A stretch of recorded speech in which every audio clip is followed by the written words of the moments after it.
The UHMS Nightingale drifted silently through the Kepler 442 system, her white hull gleaming under the distant star's light. Red crosses painted across her massive flanks declared her purpose to any who might encounter her, a hospital ship, protected under the ancient codes of war that even the most savage species respected. Commander Zarachin stood on the bridge, reviewing patient manifests on her datapad.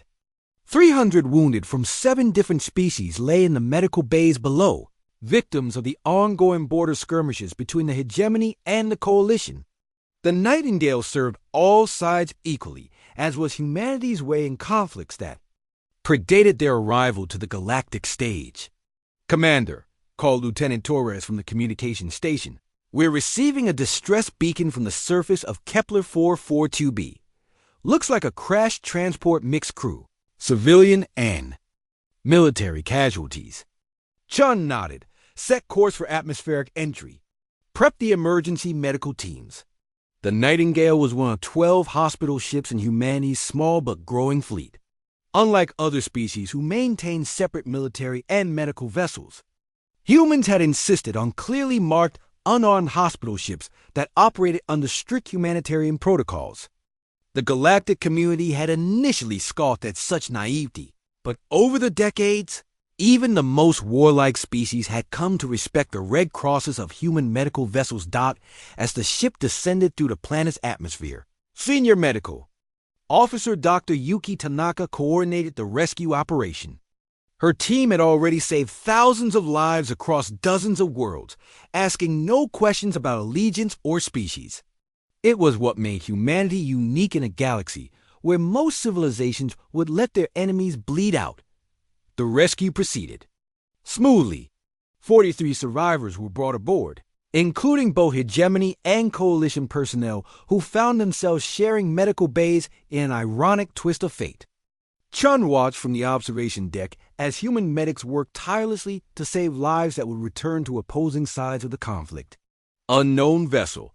This is Admiral Court of the Hegemony 7th Fleet," came a harsh transmission as the Nightingale prepared to depart. "You are harboring coalition terrorists. Surrender them immediately." Chun stepped forward to respond personally. "Admiral Korth, this is Commander Chun of the UHMS Nightingale. We are a clearly marked hospital. Ship operating under galactic humanitarian protocols. All patients aboard are here solely for medical treatment." "Humans!" Korth's voice dripped with contempt. "Your bleeding hearts will be your downfall. I'll give you 1 hour to transfer the coalition personnel." "Respectfully, Admiral, I cannot and will not comply.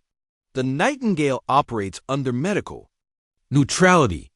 The transmission cut with an angry burst of static. Dr. Tanaka joined Chen on the bridge an hour later. 3 of the coalition wounded won't survive transport," she reported quietly. "They need immediate surgery and several days of recovery." Chun nodded grimly as proximity alarms began sounding. 3 hegemony destroyers had moved to intercept their departure vector.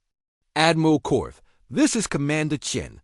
We have critically wounded aboard who cannot be moved. I'm transmitting our medical status to demonstrate our non-combatant nature. Your hour is up, human." The first plasma torpedo struck the Nightingale's aft section, overloading the shields and breaching the hull. Emergency klaxons wailed as the ship shuddered under the impact. Chun couldn't believe what was happening. No one attacked hospital ships. It was one of the few universal laws in a galaxy full of conflict. "All hands, emergency stations." "Chun!" commanded, her voice steady despite the horror unfolding. "Medical teams, secure all patients immediately." 2 more torpedoes followed, crippling the engine room and causing massive decompression in the lower decks. Dr. Tanaka's voice crackled over the intercom. "We're losing patients down here. The life support systems are failing." The Nightingale listed helplessly as her power systems failed. Through the viewports, Chun watched the hegemony ships close in for the killing blow. In her final transmission, she activated the emergency beacon that would transmit their destruction across subspace.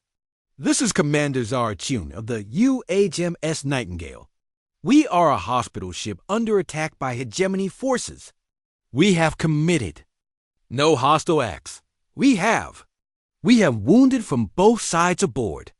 This is a violation of the transmission ended as the final torpedo found its mark. Fleet. Admiral Marcus Webb received the beacon transmission in his office at Luna Naval Command. The grizzled veteran had seen 40 years of service, most of it peacekeeping missions in the outer colonies. He had never seen anything like the data streaming across his screens. Sir, his aide, Captain Rodriguez, entered the office with a pale face.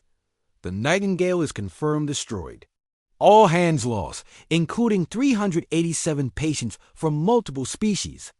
Webb stood slowly, his weathered hands clenching into fists. The hegemony had crossed a line that couldn't be uncrossed. They had attacked healers. They had murdered the wounded. They had violated the most sacred law of civilized warfare. Captain, issue Battle Fleet Alert Alpha to all commands.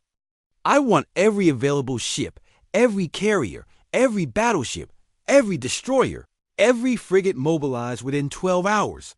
Sir, that's the entire human defense fleet. Are we going to war? Webb turned to stare out at the stars, where somewhere in the darkness, the wreckage of the Nightingale and her crew drifted cold and silent. Captain, send a message to the Hegemony High Command. Tell them that humanity hereby withdraws from all peace negotiations. Tell them that our hospital ships will no longer treat their wounded. Tell them that their attack on the Nightingale has shown us exactly what kind of species we're dealing with. He paused, his voice growing cold as interstellar space. And Captain, tell them that in 72 hours, they'll understand why humanity doesn't build battleships the way other species do. They'll learn why our bleeding hearts are attached to bodies that have been forged by Death World evolution. They attacked our healers, Captain. They killed our wounded. Now they get to meet the other side of humanity. As Captain Rodriguez left to execute the orders, Admiral Webb remained at the window. Across the Sol system, humanity's true war fleet began to stir ships that had never fired their weapons in anger. Crews that had spent their careers hoping they'd never need to prove what Terrans were truly capable of when pushed too far. Hegemony had wanted to see humanity's teeth. They were about to get their wish. The stars themselves would run red before this debt was paid.